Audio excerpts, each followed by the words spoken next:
नन्ही सी बकरी और सुअर की कहानी। एक किसान थोड़े बकरियां और सुअरों को पालता था। उनमें एक नन्ही सी बकरी और सुअर दोनों ही थे। नन्ही सी बकरी को उसकी माँ हमेशा हर रोज नहा धोकर साफ रखती थी। वही सुअर को उसकी माँ के साथ कीचड़ में पड़ी हुई रहती थी। तो ऐसे ही सुअर की बच्ची के सामने आते ही छी छी, तुम मेरे पास मत आओ, गंदी बास आ रही है तुमसे, एक बाजू में जाओ। लेकिन बेचारे सुअर को तो अपने साथ खेलने के लिए कोई दोस्त नहीं थे। तब सुअर ने अपनी माँ से कहा, माँ मुझे नहा माँ, ऐसे ही रही तो मेरे साथ वह बकरी खेल नहीं रही है। देख मेरे लाल, हम लोग ऐसे ही होते हैं, अपने शरीर को पसीने छूटने की क्षमता नहीं है, इसीलिए हमें अपने शरीर को हमेशा गीला ही रखना होता है। बोलते हुए माँ ने विवरण किया। लेकिन सुअर यह सब ना समझ पाते हुए थोड़ी देर तक अपनी माँ से बहस किया।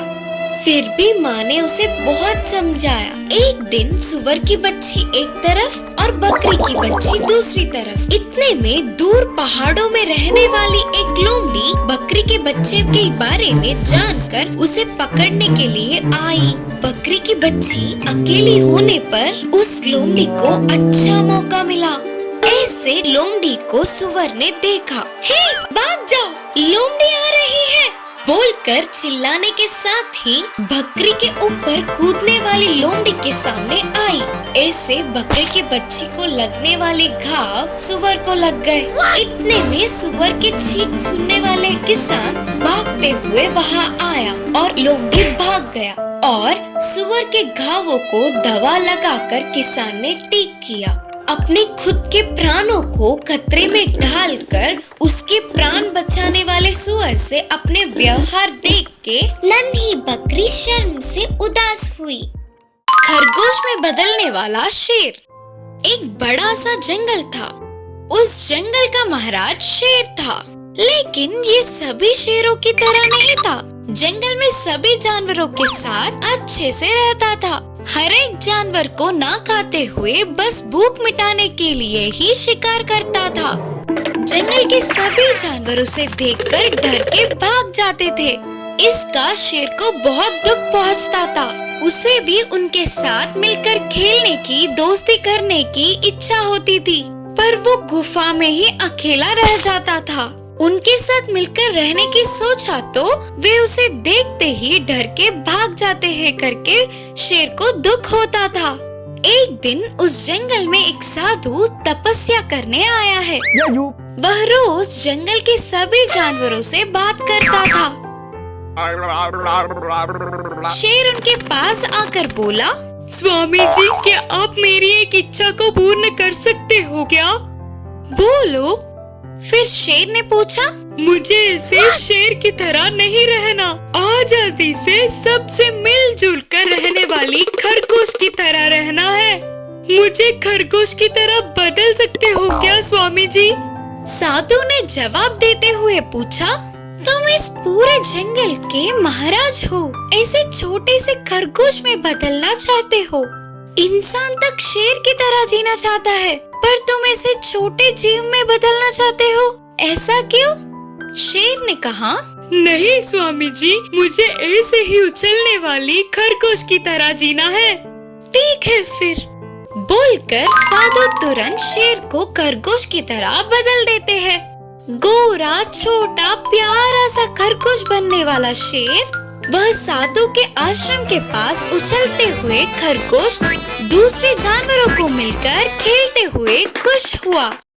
जो भी मिला वो खा के अच्छे से गुजारा कर दिया। इतने में शिकारियों की आने की भनक लगते ही सारे जानवर भाग गए। कैसे भागना है पता न होने पर खरगोश शिकारी के पकड़ में आ गया। अरे ये तो मस्त है, आज तो मुझे दावत ही है, बोलते हुए बस्ते में डालकर आगे चलने लगा शिकारी। तभी दूसरा जानवर दिखने से उसे शिकार करने के लिए बस्ते को नीचे रखा। यही मौका देख खरगोश बस्ते से एक बार में उछलकर वहाँ से भाग गया और तुरंत साधु के पास जाकर जो भी हुआ सब बोलकर पहले की तरह शेर में बदलने की विनती की। अब तो समझ आ गया ना, प्रकृति हर एक जीव को एक लक्षण देती है। उसे इनकार करके दूसरे जीव की तरह जीना चाहो तो ऐसा ही होगा। बोलकर साधु ने खरगोश को शेर में बदल दिया। बाद में शेर गरजता हुआ अपनी गुफा में चला गया। 2 जादुई रास्ते। एक जंगल में शेर और बाघ आसपास के रहने वाले थे। शेर उस जंगल का राजा था। वह बहुत भला था, बाकी के जानवरों को भी एक समान मानता था। उसका एक बेटा भी है, उसका नाम था सिम्बा। वे अपने अभिमानी महाराज शेर के बेटे को लाड प्यार से खिलाते थे। और वही पास में रहने वाला बाघ बहुत ही दुष्ट था। ऊपर से कोई जानवर अकेला दिखे तो बस उसके पीछे पड़कर शिकार करके खा जाता। उस बाघ का भी एक बेटा था, उसका नाम था मुन्ना। वह अपने पापा की तरह ही दुष्ट था, इससे बाकी के जानवर उससे दूर ही रहते। ऐसे दिन बीतते गए। एक दिन महाराज शेर बीमार हुआ तो उस जंगल का चिकित्सक गोरिल्ला आकर उसकी परीक्षा करने लगा और बोला, देख सिम्बा, तेरे पापा जी को बहुत बड़ी बीमारी है। ये इतने दिनों से अंदर ही थी, आज ही बाहर निकल पड़ा। तुरंत इनका ऑपरेशन करना होगा और उसके लिए 5 लाख तक का खर्चे होंगे। अगर उसका इंतजाम कर लोगे तो मैं तुरंत ऑपरेशन शुरू कर दूंगा, वरना हम तुम्हारे पापा जी को खो देंगे। करके बोलकर गोरिल्ला चला गया। अपने पापा जी को ऐसे देख के सिम्बा को रोना आ गया। उतने पैसों का इंतजाम कैसे करेगा वो, उसे कुछ समझ नहीं आया। और यह बात पूरी जंगल में फैल गई और सारे जानवर दुखी थे। लेकिन बाघ तो शेर मरेगा तो वही राजा बनेगा करके खुश होकर अपने बेटे के साथ जश्न मना रहा था। अब तक बेफिक्रे होने वाले सिम्बा को मुसीबतें आन पड़ी। पहले तो भूख मिटाने के लिए भोजन, फिर ऑपरेशन के लिए पैसे कैसे कमाए। ऐसे एक जगह पर सिम्बा को 2 अलग-अलग जादुई रास्ते दिखे। एक था खाने का रास्ता तो दूसरा था पैसों का।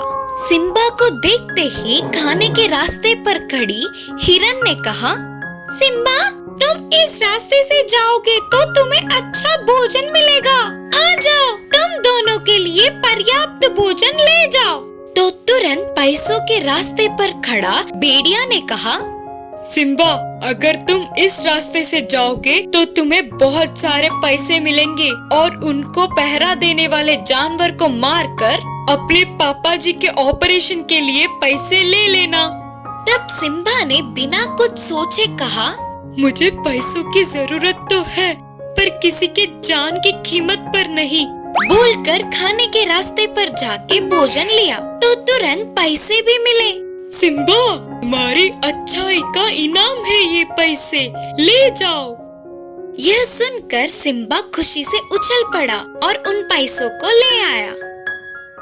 तुरंत अपने पापा का ऑपरेशन करवाया। महाराज के ठीक होने पर सिम्बा की खुशी का ठिकाना ही ना रहा और जंगल के सारे जानवरों ने उत्सव मनाया। इन जादुई रास्तों के बारे में जानने वाले बाघ उधर पहुँचे। उन्हें भी शेर के जैसा ही बहुत सारे पैसे मिलेंगे। इसकी लालच में वे दोनों पैसों के रास्ते से गुजरे। आखिर में वहाँ पैसे तो थे ही नहीं, लेकिन एक आंधी के झटके से वे दोनों जलकर राख बन गए। इसीलिए तो कहते हैं, लालच से कोई भी काम ना करे।